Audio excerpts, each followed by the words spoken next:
atsika fa ny fahasoavan'Andriamanitra miaraka amintsika. Isika fa ny fahasoavan'Andriamanitra miaraka amintsika noho izy roantsika sandrivaky sy asantsika miaraka aminy. Ny fianakaviana no taniketsa ipoiran'ny vocation. Déploie ton cœur et viens nous sauver. Délivre-nous de tout. Fa sisika tokoa fa ny fahasoavan'Andriamanitra miaraka amintsika. Sisika fa ny fahasoavan'Andriamanitra miaraka amintsika noho izy roantsika sandrivaky sy asantsika miaraka aminy.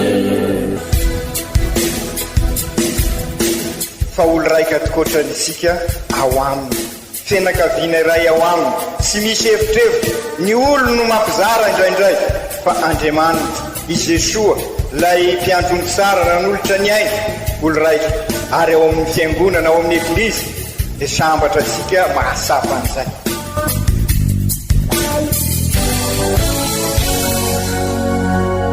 Olo araiky atsika atambatry ny fanahy masina kamiray, olo araiky ao amin'ny Kristy. Fandaram-pampianarana iaranao amin'ny son excellence Monseigneur Benjamin Marc Caramarson eto amin'ny radio Fania.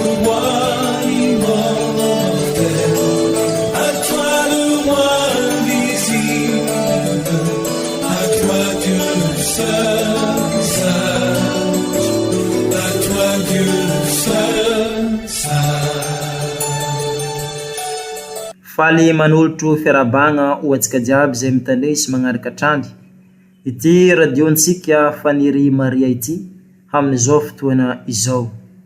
Mitoy hatrany fitandringesantsika ny tenin'Andriamanitra ho sakafo mpagnahintsika, indrindra amin'izao vanim-potoana lehibe omeny eglizantsika anomanantsika ny fahatongavany Tompo izao. Amin'ity alahady fahatelo amin'ny fiavian'ny Tompo taona hay ity dia omeny eglizy loha hevitra atsika dia ny hoe andraso ampitokiana ny Tompo. Hoenointsika sy horaisintsika ampinoana sy ampitiavana ary ireo vaky teny masina omeny eglizantsika amin'ity alahady fahatelo amin'ny fiavian'ny Tompo taona hay ity sy ny fampianaran'ny ray aman-drenitsika dia Monseigneur Archevêque Benjamin Marc Caramarson.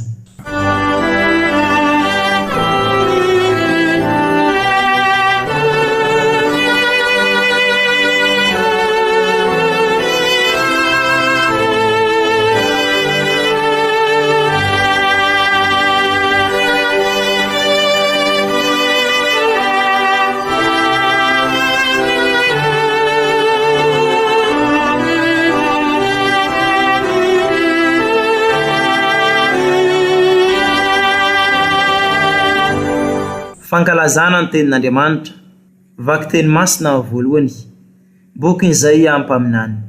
Ifaly ny efitra sy ny tany karankaina, hiravoravo ny tany lemaka lavavolo, ary amony tahaka ny narsisa, hirakotra voninkazo sy ientan-kafaliana ary anao oby firavoravona izy.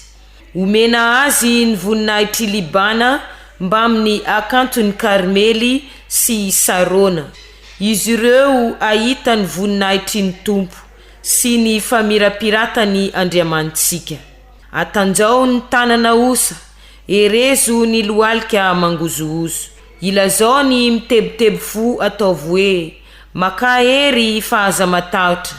Intiny Andriamanitra reo, tamy ny famalian'Andriamanitra. Tenany no hoavy dia amonjy anareo.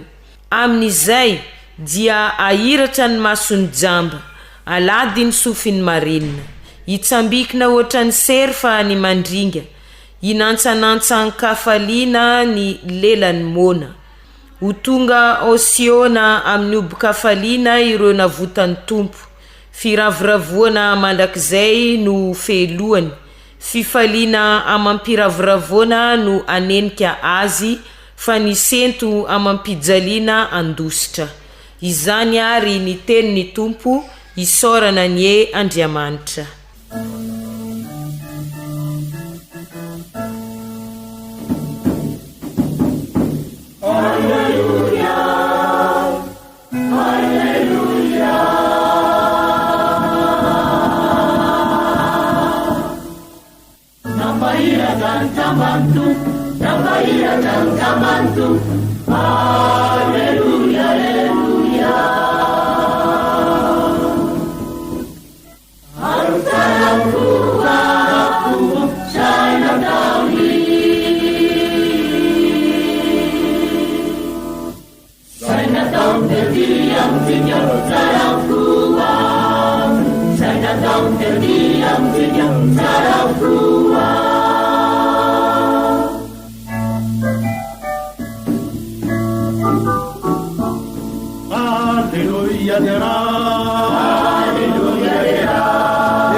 Vaky teny masina faharoa.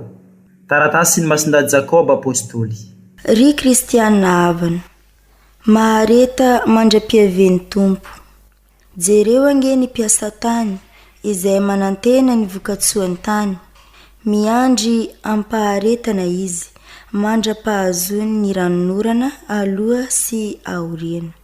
Oka ary ianareo aharitra koa, ary ankaherezo ny fonareo, fa efa kaiky ny fiaven'ny Tompo. Aza mifampimonmonina ry hava-malala, fandrao dia eloina ianareo. Indro efa mby eo ambaravarina ny eny mpitsara.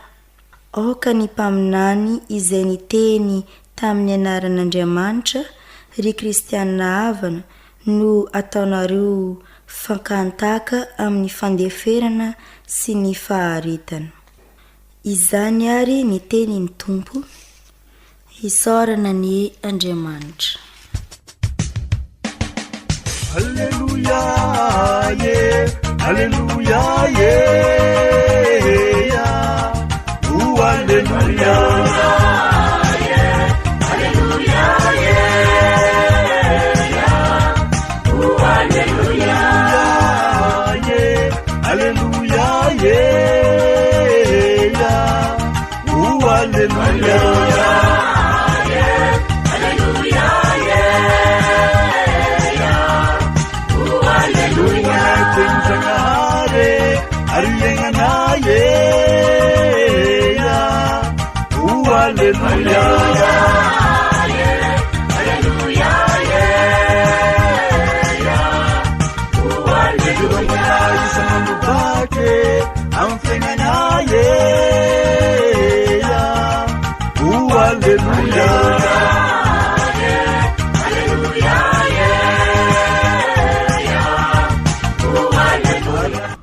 Fombatsika mianakavany ny tompo ho tanteraka tokoa ane izany evanjely masina nosoratany masinday Matio voninahitra ny ho anao ry tompo. Tamin'ny zanandro zany no nireny Joany tao an-tranomezana nataon'i Kristy dia nanerika roa lahy tamin'ny mpianany izy nanao aminy hoe ianao va no lay ho avy sa mbola hafa no andrasantsika. Dia namaly Jesosy ka nanao taminy hoe mandehana ka lazao am Joany izay zavatra renareo sy hitanareo zao. Mahiratra ny jamba, afaka ny mandringana, sitrona ny boka, malady ny marinina, atsangana ny maty, torina amin'ny malahelo ny evanjely, ary sambotra izay tsy tafintoina no ny amiko. No nilasa ireo dia nilaza ny Joany tamin'ny vahoaka i Jesosy nanao hoe iza inona no naleanareo tananifitra, volon-tara etsiketsiny rivotra va? Sa iza inona no alenareo tany, lehilahy tsara fitafiana va? Indro antranon'ny mpanjaka izay tsara fitafiana. Sa iza inona ary no alenareo tany, moa mpaminany va? Eny hoy zaho aminareo, ary ambony no ny mpaminany aza. Fa izy lay voasorotra hoe indro aho maniraka ny anjeliko alohanao sy anamboatra ny lalanao. Lazaiko aminareo marina tokoa fa amizay naterabe ivavy mbola tsy nisy nitsangana izay lehibe noho ny Joany Batista, kanefa izay kely indrindra amin'ny fanjakan'ny lanitra no lehibe noho izy. Alleluia, yeah. Alleluia, yeah. Oh, alleluia.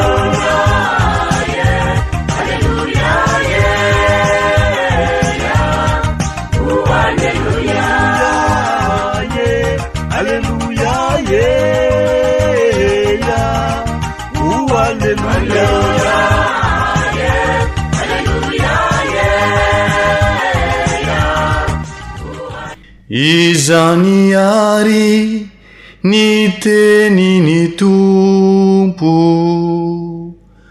derany ho anao ry Kristy.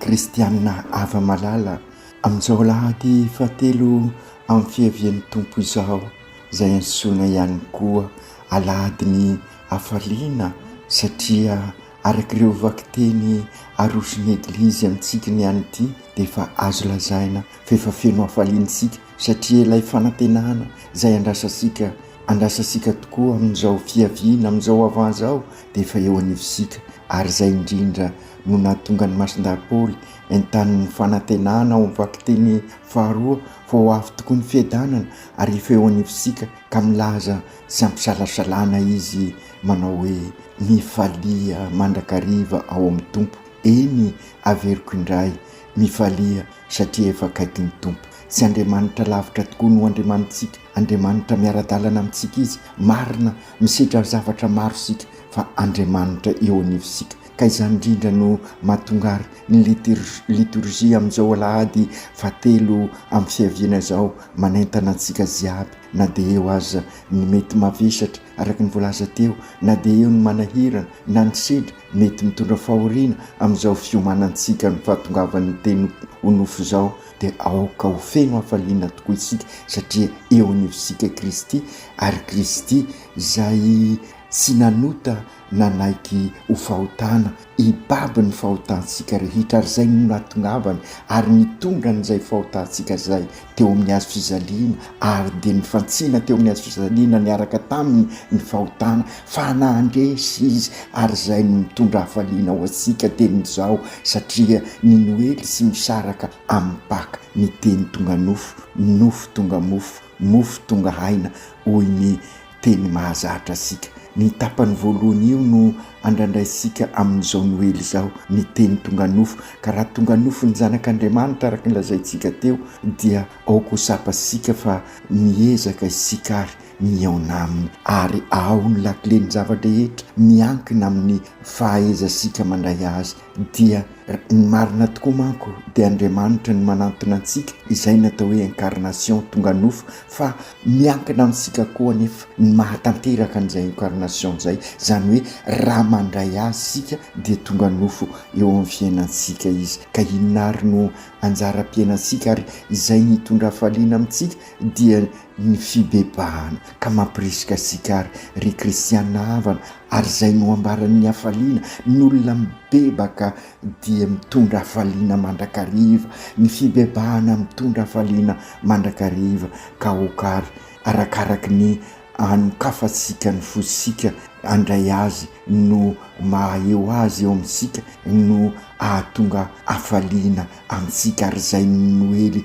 andraindraisika mba ho tanteraka ary zany rehetra zany dia aokary hiavao isika satria zay ny famantarana ny vokatry ny fibebahana isika miavao ary miavao isika raha mandray atanana ny fiainantsika ary zay indrindra no teny fanevany synode fizanonana fahatelo ary alalinitsika amin'izao fizanonana fahatelo zao mampasay isika fa manampy asika andray antanana ny fandraisasika ny afatry Masiny Maria taokana ka natonga asika namaritra ny tamratadiditsika sara ny faminona ny sajoro saota ny chinienne ka anambarana izay faminona ny sazoenina zay fa mandray atanana asika ary rehefa mandray atanana dia mandray an Jesoa ary izay ny hafaliany noely ary zay no andraindraisika amin'izao ry kristiana havana zinary raha taditsika sara ireo sazoa saota zay sy maintsy finosika ka azahotsika zay hafaliana zay voalohany ny sazoa voalohany mivavaka mila fivavahana zao androsika zao faharoa manompo vokatry ny fizanonana fahatelo satria raha manompo sika dia fampisimbana sy mifanasoa ary mikasaka ny soembonana mandray antanana ary raha mandray antanana sika dia tompona andraikitra tokoa ary zay no andrasana amin'izao refondation amin'ny firenensika izao ary eo anivony ny diosesika amin'izao synode fahatelo zao ny fahaefatra ny mankalaza ary hitondratsika amin'izay noely zay ary ny loharano sy fototrin'izay rehetra zay dia ny finoana velomy ary ny finoansika avozy ny finoansika amafisy ny finoansika ka izay noentsika manambara fa mandray an Jesoa sika azadino ary sy hoe lavitra izay fampianarana mikasika ny sazoenina zay fa mifanaraka indrindra amin'izao fidirasika amin'ny synode fa efatra izao fizanonana faefatra zay andraisasika tanana dia aokary iroso lalindalina koa hatramitsika ary andray ny tompo ary izay fandraisana amin'ny tompo zay dia sy mikombona ka satria hafaliana ka zaraina amin'ny hafa ary zaraina amin'ireo manodidina antsika ka izay no mahatonga asika vita batemy nandray an Jesoa tonga nofo zary missionnaire manambara ny hafaliana eo amin'ny manodidina antsika ary zay raha teo moa nataon'ny Masiny Maria izy ny modely sady mpivavaka ho asika ary voasiela sika nankalaza ny Immaculée Conception ary miainy ny Masiny Maria ho isika dia sy eny mikombona fa eny mizara ka iny izy zary tabernakla velona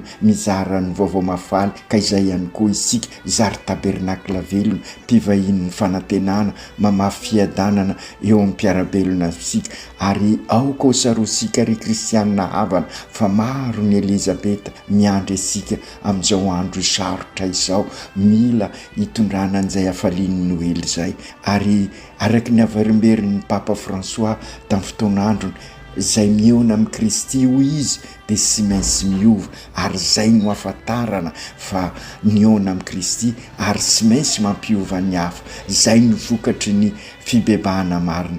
Vita batemy aho ka iraina, vita batemy miona amin'ny Kristy, mandray amin'ny Kristy, mitafy amin'ny Kristy, iray aina amin'ny Kristy ka miova tanteraka ny fiainako ary mampiova ny hafa, mampiova ny tontolo iainana zay ezaka sy maintsy ataosika amin'ny fikarakarana sy fikolokoloana ny zavaboary zay tena marary misy amin'izao fotoana zao ka mila anisika ny zavaboary mba hitondra an'izay hafaliana zay ary hitasika rehefa maiso ny zavaboary nahazo mahalegna dia misy hafaliana na amin'ny endrika sika menakavy azy ary mampivelatra sika ary zay fivelaran'ny tontolo iainana zay no ny tonga eo amin'ny tontolo mpiainantsika ka mampivelatra ny tontolo mpiainantsika ka zay miona amin'ny Kristy ho isika dia miova ary mampiova ny hafa ka miala amin'ny lainga sy ny fitapitaka, miala amin'ny eritreritra, miala amin'ny alatra sy ny isan-karazany ka izay indrindra ny fiovana zay matimatesa sika amin'izao fotoana izao, ilay fanorenana vaovao zay ezahasika tao ka ikasahsika mandrakariva ny soiombonana ary anetanana sika maha-kristianina sika ka iseho izay Kristy mpiarabelona amintsika an'izay eo amin'ny fanatanterahana an'izao dingampiainan'ny tanindraza sika izao ary ho asika eto amin'ny dioseze ny dingam-piainana eto anivon'ny dioseze amin'izao fizanonana fahefatra fandraisana tanana ahatonga sika hitondra zay hafalian'ny Noely zay. Raha miova tokoa manko ry kristianina havana ny fosika dia miova ho tsara ny fifandraisasika amin'ny manodidina antsika amin'ny tontolo iainana, amin'ny tontolo mpiainana, amin'ny tontolo mpinoana sy mpifahavalo isony ka mifanapotika fa havana manorina ny hoavy ao anatin'ny fiadanana sy fanantenana ary araky ny fampianaran'ny Papa Léon XIV mpanorina teteza mpifandraisana fa sy rindrim-pisarahana. Ry kristianina havana amafisin'ireo vakiteny atolotry ny eglizy amin'izao alahady fahatelo ny fiaviana izao zany rehetra lazaisika izany ka mahatonga ny liturgia araky ny voalaza teo ilaza fa lahady ny hafaliana ary aiza moa izany, aiza ny loharano sy fototrin'izay hafaliana zay milaza ny Papa François fa ao amin'i Jesosy Kristy sy miaraka aminy dia teraka sy miavao hatrany ny hafaliana ka izany no manentana antsika amin'izao famaranana ny taona jobily ny fanavotana izao ka naintsona antsika ho mpivahiny ny fanantenana mamafy hafaliana sy fiadanana ary fihavanana sady kristianina ny malagasy araky ny nanompiasika azy tamin'ny fiekevitra ny fizanonana fahatelo mikatona amin'ny 28 Desambra ny varavarana masina ka aoka samy anaroatra isika amin'ny fandraisana ny fahasoavana ka izao avy izao indrindra ny fotoana iomanantsika amin'izany antsoina manokana isika fianakaviana amin'io 28 Desambra io zay andro aserovana ny fianakaviana ka ny fianakaviana eglizy kely ny loharano sy fototra n'izay hafaliana zay fantatra sika fa marary ny fianakaviana amin'izao fotoana izao ka mila vavaka tokoa ka ararotsika amin'io 28 Desambra io. Amin'ny vakiteny voalohany voalaza fa nisy fotoana tena nankivy vahoaka an'Andriamanitra voasesy tany Babilôna tratra ny fanandevozana tany Babilôna ka kivy izy ireo fa ny tenin'Andriamanitra no fikiran'izy ireo nankahery sy nanampy ireo vahoaka an'Andriamanitra hiatrika n'izay fiainana sarotra zay araky ny voalazan'izay empaminany hifaly ny hefitra sy ny tany karakaina iravoravo ny tany lemaka lavavolo ary amoniny tahaka ny narsisy irakotra voninkazo sy entakafaliana ary anao firavoravona izy. Izany tokoa raha eo anivosika tokoa Andriamanitra izay no nampiova ny fiainan'ireo babo tamin'izay fotoana izay babo ny fahasairanana sy ny krizy maro isan-karazany asika zao, maro ny manakorotana ny fiainantsika ary indrisy aza vokatrin'izay mifanapotika ary mifanarasy isika sy afaka mandroso sy mahita fivoarana sy mahita fiavozana sy mahita fanarenana tena izy. Ka izay indrindra raha tiasika iova ny fiainansika, raha te hanorina fiainana marina sika, raha te handray an-tanana araky ny voalazantsika teo dia omeo toeran'Andriamanitra. Ary zay ny tiany Masiny Maria ambara raha milaza izy hoe ataovy izay lazainy aminareo. Ka izay indrindra okary ameno nireo sazoa sota isika ireo sy ny heny atonga n'Andriamanitra eo anivisika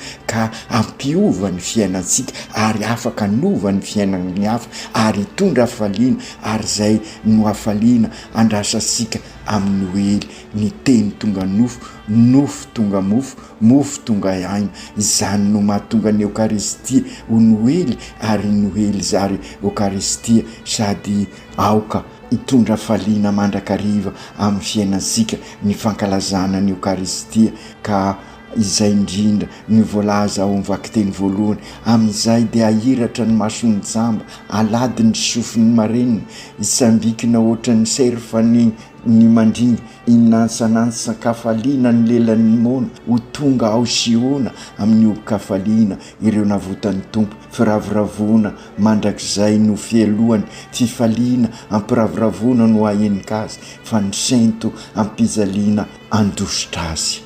Ry kristianina havana, zay ny hafaliany raha zay mandray an'i Jesoa ho eo anivon'ny fiainany sy ivon'ny fiainany ka miavao ny tontolo manodidina azy, miavao ny tontolo iainana isan'andro, ny tontolo mpiainana, ny tontolo iainana. Maro ny zavatra mandrakotra ny masosika tokoa amin'izao ka sy ahitasika n'izay hafaliana voalaza teo izay. Maro ny mamatotra ny tongotra asika ka sy afaka isambikimbikina ny hafaliana isika. Maro ny mamatotra ny lelasika ka sy afaka midera n'Andriamanitra kafaliana isika. Ka izay indrindra ary kristianina havana isika rehetra zay miaino amin'izao afatra izao, aoka anatona n'Andriamanitra isika ka iaino an'Andriamanitra amin'izao fiaviana izao. Ka raha miaino an'i Kristy tokoa isika dia miova ny fiainansika ary sy ny fiainansika ihany no miova fa afaka mpiova ny hafa isika. Ary zay le fiovana antenaisika izao ka atao fototra sy loharano zay fiovana andrandraisika zao ary i Kristy. Ka sy Kristy nofinofy fa Kristy ianao no mivelona azy. Azosika onina tsara ary ry kristianina havana fa raha mitady fiavozana marina sy fanorenana marina isika eto amin'ny ivon'ny firenesika dia sy maintsy mibebaka aloha isika, mieky ny fahadisoasika ka mandray an'i Kristy aokary anaika anatona an'Andriamanitra isika. Izany no nahatonga ireo mpianatra izay azo lazaina ao amin'ny evanjely fa kivy nahita ny zava-miseho satria feno fanantenana izy ireo nefa ohatra ny tsy feno ny fanantenana. Izany no mahatonga ansika ihany koa ankehitriny araka ny enontsika amin'ny evanjely manatona an' Jesoa ka manontany azy, enao ve nolay ho avy sa mbola hafa no andrasasika? Isika koa eo anatrehany zava-misy eo amin'ny fiainansika amin'izao andro iainantsika izao, fandrindra amin'ny zavatra maro mifamaofao dia voany eritreritra ka voany fakapanahy ka manontany an' Jesoa ihany koa. Mananatra sika ary Jesoa toy ny nananarany ireo mpianany izay nanatona azy. Ho indrindra izy milaza amintsika, mandehana ka lazao amin'ny Zoany izao zavatra renareo sy hitanareo zao, mahiratra ny jamba, afaka ny mandringa, sitra ny boka, malady ny marenina, atsangana ny maty, toriana amin'ny malahelo ny evanjely ary sambatra zay sy tafitoina no ny ambo. Ry kristianina havana, izany no mahamisonera isika vita batemy raha niona tamin'i Jesoa marina isika ka asain'i Jesoa anambara ny fiovana. Izany hoe ireo ambaran'ireo dia vokatry ny fiovana, izany hoe fandresena ny rasy. ady sady dia ny fiainana, ady amin'ny rasy izay mikiky ny fiainatsika araky ny averimberitsika matetika aoka tsy ho diso ady isika. Ny rasy no edivana fa sy ny olona, ary izay ny mahadiso asika matetika satria ny olona no ediva asika fa sy ny rasy iraina arysika amin'ny alalan'ny fiainatsika.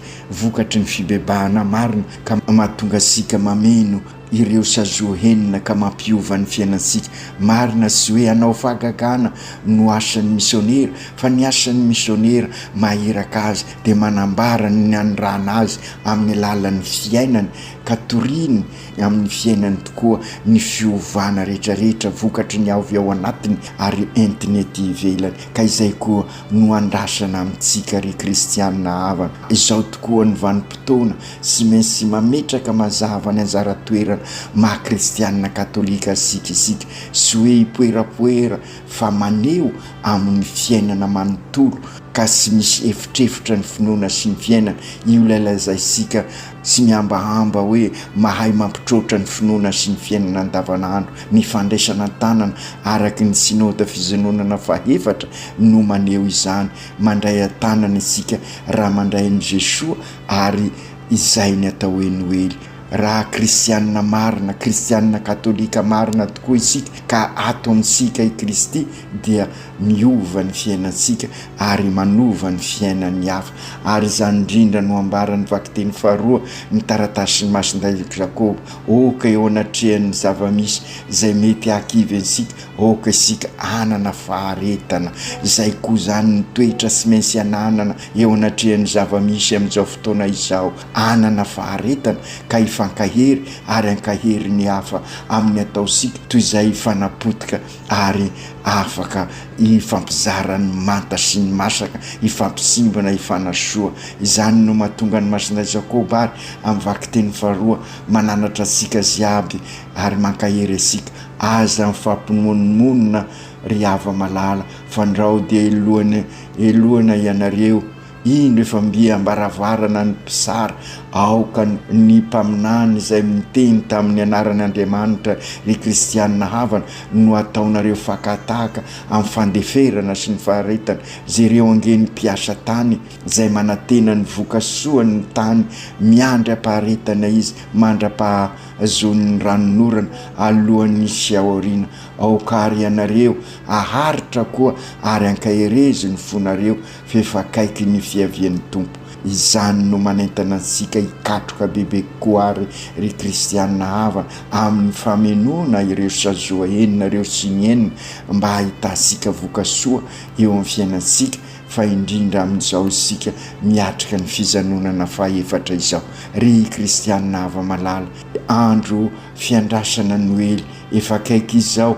Andriamanitra sy lavitra ho isika n'Andriamanitsika ka raha miona amintsika dia miova ny fiainatsika satria miaraka amin'ny Kristy ary afaka mampiova ny hafa ka mahatonga ny hafaliana sy fiadanana izay indraindray isika amin'ny Noely. Ry Jesoa Kristy Tompo, ampianaro ary zahay, ampianaro ny Eglizy indrindra amin'izao vanim-potoana izao, hitodika bebe koa amin'ireo izay miandrandra ny famonjena ka ho tena famantara-pamonjena tokoa ny Eglizy ka hikarakara izay voahilikilika ka amin'izay ireo mahantra izay sy voakolokolo sy ireo marary, ireo kilemaina ho voalohany amin'ny asa fanompoana ataon'ny Eglizy. Ireo mpitondra ho vonona tokoa hitarika ny vahoaka fandrindra amin'izao ezaka atao anavao sy ametraka fanarenana vaovao izao ka hifanasoa hikasaka mandrakariva ny rariny sy nisiny, hikasaka ny soembona ka miatrika amin'ny tena fiavozana sy ny fanarenana marina.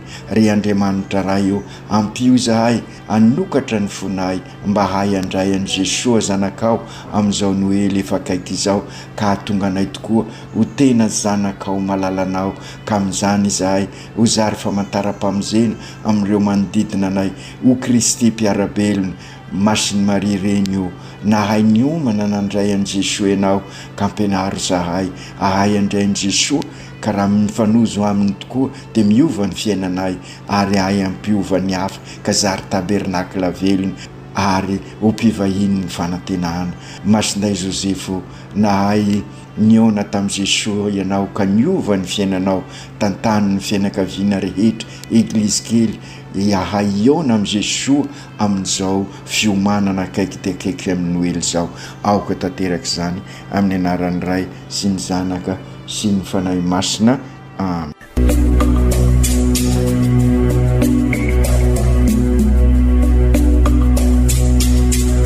Tsy atsika fa ny fahasoavan'Andriamanitra miaraka amintsika.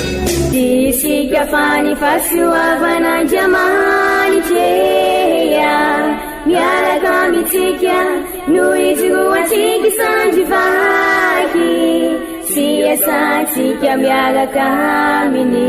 Ny fianakaviana no taniketsa ipoiran'ny vocation.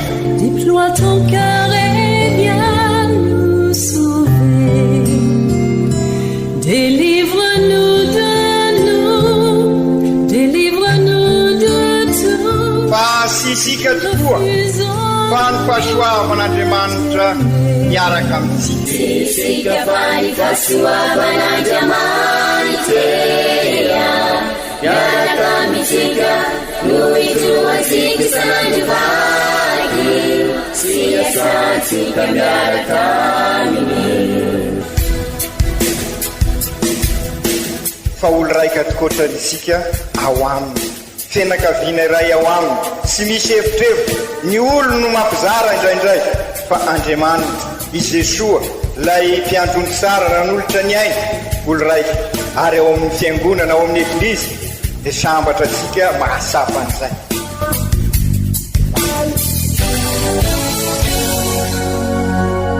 Olo araiky atsika atambatry ny fanahy masina kamiray, olo araiky ao amin'ny Kristy. Fandaram-pampianarana iaranao amin'ny son excellence Monseigneur Benjamin Marc Caramarson eto amin'ny radio Fania.